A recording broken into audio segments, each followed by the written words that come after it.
નમસ્કાર વિદ્યાર્થી મિત્રો, હું પટેલ દર્શન આપ સૌનું આજના વિડીયોમાં સ્વાગત કરું છું. આજના વિડીયોમાં આપણે ધોરણ 8 ચેપ્ટર નંબર 11માં માપનમાં જોઈશું સ્વાધ્યાય 11.1નો દાખલા નંબર 4. ભોંયતળિયે લગાવવાની એક લાડીનો આકાર સમાંતર બાજુ ચતુષ્કોણ છે. તેના પાયાની લંબાઈ 24 સેન્ટીમીટર અને આનુષંગિક ઊંચાઈ 10 સેન્ટીમીટર છે. તો 1080 ચોરસ મીટર ભોંયતળિયા ઉપર આ મુજબની લાદી લગાવવાની હોય તો કેટલી લાદી જોઈશે? ભોંયતળિયાના ખૂણાને લાદીથી ભરવા માટે જરૂરિયાત મુજબની લાદીને કોઈ પણ આકારમાં તમે કાપી શકો છો. અહીંયા આપણને કહ્યું છે કે એક લાદીનો આકાર કેવો છે? સમાંતર બાજુ ચતુષ્કોણ છે. સમાંતર બાજુ એટલે કે આવો આકાર છે, બરાબર છે. હવે આવી આકારની લાદી લગાવવાની છે આપણે. એની આપણને લંબાઈ અને આનુષંગિક ઊંચાઈ આપેલી છે. લંબાઈ એટલે કે આ એનો વેધ, આ પાયો અને આ વેધ, એને આપણે આ વેધ છે એને આનુષંગિક ઊંચાઈ જ આપણે ગણીશું. તો એવી કેટલા પર લગાવવાની છે? તો 1080 ચોરસ મીટર પર, એટલે કે આ ભોંયતળિયાનું ક્ષેત્રફળ આપેલું છે એના પર આપણે લગાવવાની છે. તો એના માટે આપણે પહેલાં તો આ જે લાદી છે એ લાદીનું ક્ષેત્રફળ આપણે શોધવું પડશે. તો એક લાદીનું ક્ષેત્રફળ શોધવું પડશે કે સમાંતર બાજુ ચતુષ્કોણ લાદીનું ક્ષેત્રફળ. એનું સૂત્ર શું છે? તો પાયો ગુણ્યા વેધ, પણ અહીં આપણે પાયો ગુણ્યા આનુષંગિક ઊંચાઈ લઈશું.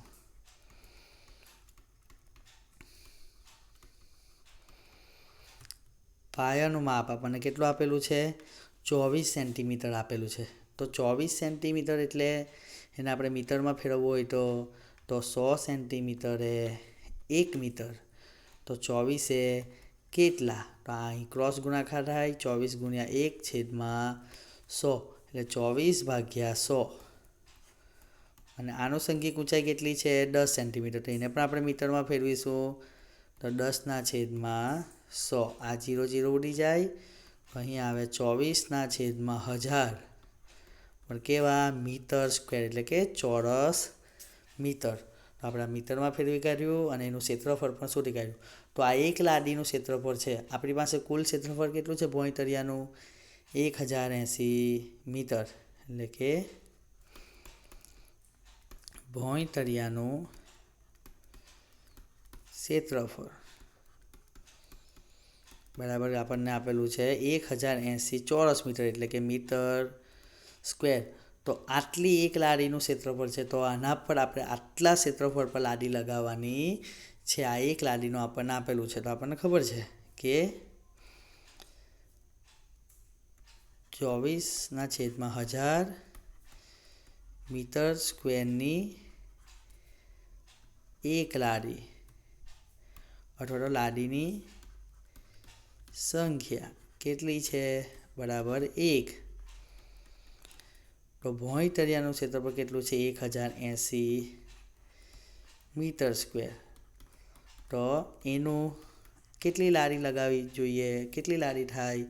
તો 1080 ગુણ્યા 1/24/1000. આ છેદનો છેદ અંશમાં જાય એટલે 1080 ગુણ્યા 1000 ભાગ્યા 24. આ 24 ગુણ્યા 45 એટલે 1080 થાય. જવાબ આવે 45000. એટલે કે 45000 લાદી આટલા ભોંયતળિયા પર આપણે લગાવી શકીએ. ઓકે, ચાલો હવે આગળનો દાખલો જોઈએ. પ્રશ્ન નંબર 5. અહીં ધ્યાનથી જોજો. એક કીડી કોઈ ભોંયતળિયા પર પડેલા જુદા જુદા આકારોના ખાદ્ય પદાર્થોની ચારેય બાજુ પરિમિતિના માર્ગે પરિભ્રમણ કરે છે. તો ખાદ્ય પદાર્થના કયા ટુકડાના પરિભ્રમણ માટે કીડીને વધુ અંતર કાપવું પડશે? યાદ રાખો, વર્તુળના પરિઘનું સૂત્ર C = 2πr છે, જ્યાં r વર્તુળની ત્રિજ્યા છે. એનો મતલબ કે આપણે અહીં બધાની પરિમિતિ શોધવી પડશે અને જેની પરિમિતિ વધુ એટલું એને અંતર વધુ કાપવું પડે. તો પહેલાં આપણે એ આકારનો શોધીએ. તો અહીં આપણને 2.8 સેન્ટીમીટર આપેલું છે. આ શું આપેલું છે આપણને? તો સમજવાનું કે વર્તુળ હોય પૂરું તો એનું કેન્દ્ર હોય અને આ ત્રિજ્યા, અને આખું જોઈએ તો આ શું હોય? આપણો વ્યાસ હોય. તો આપણને એવું સમજી લેવાનું કે અર્ધવર્તુળ છે એટલે આ શું છે? આપણો વ્યાસ. તો વર્તુળનો વ્યાસ બરાબર 2.8 સેમી.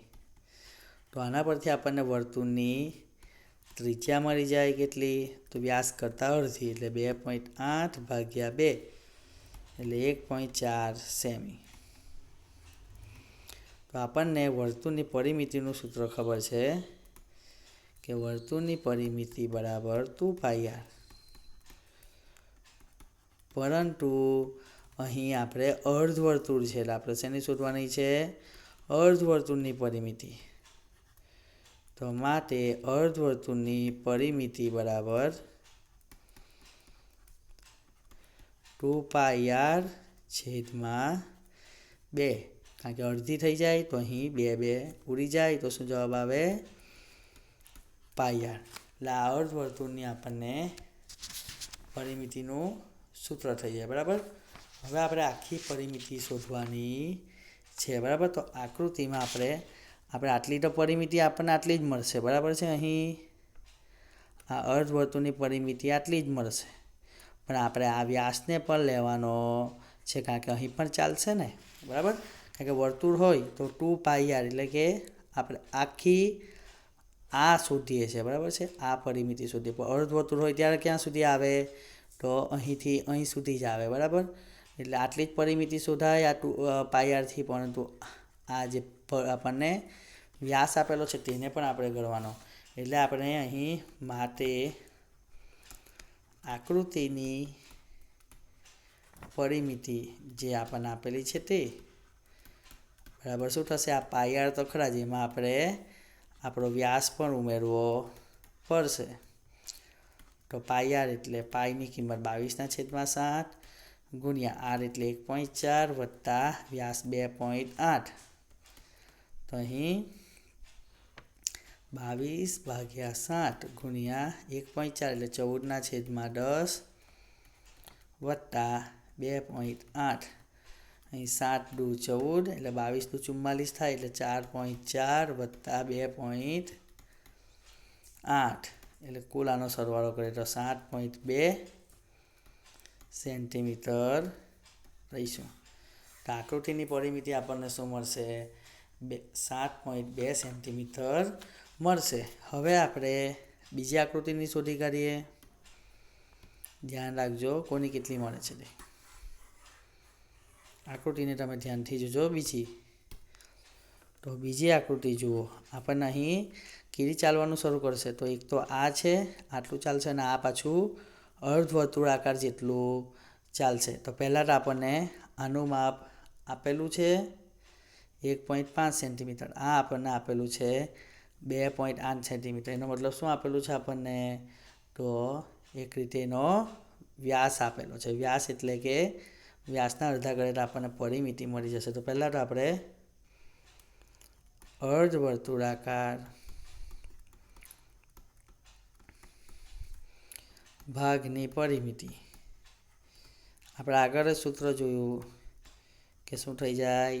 πr. તો એમાં આપણે પાઈની કિંમત 22/7 અને r કેટલા થશે? તો 2.8ના અડધા કેટલા થાય? તો 1.4 સેન્ટીમીટર. તો અહીં 22/7 ગુણ્યા 14/10 7 દુ 14 એટલે 4.4 સેન્ટીમીટર અર્ધવર્તુળાકાર ભાગની પરિમિતિ આવે. બરાબર છે. હવે આપણે આની પરિમિતિ મળી ગઈ. હવે આપણે બાકીનાની પરિમિતિ શોધવાની છે. તો જો આ માપ આપણને આપેલું છે 1.5 સેન્ટીમીટરનો, મતલબ આનું માપ પર કેટલું છે? 1.5 સેન્ટીમીટર. આ 2.8 સેન્ટીમીટર છે એટલે આ કેટલું છે? 2.8 સેન્ટીમીટર છે. તો આપણને બધાના માપ ખબર છે તો બધાનો સરવાળો કરી નાખીએ. માટે બાકીના ભાગની પરિમિતિ અર્ધવર્તુળાકારની આપણે શોધી કાઢી છે. કેટલી થાય? તો 1.5 વત્તા 2.8 વત્તા 1.5 બરાબર શું થાય 5.8 સેન્ટીમીટર. તો આપણને આકૃતિની કુલ પરિમિતિ મળી જાય. તો આકૃતિની કુલ પરિમિતિ બરાબર થશે એક તો અર્ધવર્તુળાકાર ભાગની પરિમિતિ એટલે 4.4 વત્તા બાકીના ભાગની પરિમિતિ એટલે 5.8. તો જવાબ આવે 10.2 સેન્ટીમીટર. તો આકૃતિ બીની આપણી પરિમિતિ મળી. પહેલાંની આપણને મળી 7.2 સેન્ટીમીટર, બીજાની મળી આપણને 10.2 સેન્ટીમીટર. હવે આપણે ત્રીજાની શોધી કાઢીએ. તો ત્રીજામાં પણ આપણે એ જ કરવું પડશે. અર્ધવર્તુળાકાર ભાગની પરિમિતિ શોધવી પડશે આપણે. બરાબર છે. તો અર્ધવર્તુળાકાર ભાગની પરિમિતિ તો શું આવશે? અહીં પણ એ જ આવશે. સીમાં પણ, કારણ કે આપણને જુઓ અહીં વ્યાસ આપેલો છે 2.8 સેન્ટીમીટર. તો ત્રિજ્યા કેટલી થાય? તો એની અડધી. તો આપણે આમાં એ કિંમત મૂકીશું તો આ જ જવાબ આવશે. 4.4 સેન્ટીમીટર જ આવશે. અને બાકીના આ બે માપ આપેલા છે એને આપણે ગણવા, તો એનો સરવાળો કરવો પડે. તો અહીં આપણે ડાયરેક્ટ આકૃતિની કુલ પરિમિતિ શોધીશું. તો કેટલી આવશે? તો બરાબર એક તો આ 4.4 સેન્ટીમીટર અર્ધવર્તુળાકારની વત્તા આ માપ આપેલું છે 2 સેન્ટીમીટર. આની આપણે શોધી કાઢી. હવે આની 2 સેન્ટીમીટર એટલે 2 વત્તા આ પણ 2 એટલે 2. આ બધાનો સરવાળો કરો તો જવાબ આવે 8.4 સેમી. બરાબર છે. 8.4 સેમી આવે. તો આ આપણને મળી 8.4 સેમી. હવે જેની પરિમિતિ વધારે તો તેમાં કીડીએ વધુ ચાલવું પડે. તો આપણે જોઈ શકીએ છીએ આની 10.2 આવે છે એટલે એ કેવી છે?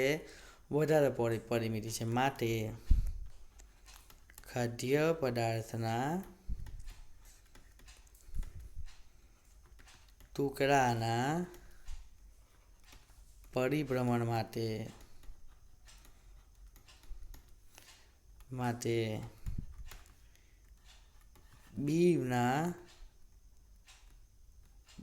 ખાદ્ય પદાર્થના બીના ટુકડાના પરિભ્રમણ માટે વધુ અંતર કાપવું પડે. બરાબર છે. તો અહીં આપણો અભ્યાસ અહીં અટકાવીએ છીએ. આગળનો અભ્યાસ આપણે આપણા નેક્સ્ટ વિડીયોમાં કરીશું. Thank you. જય હિન્દ.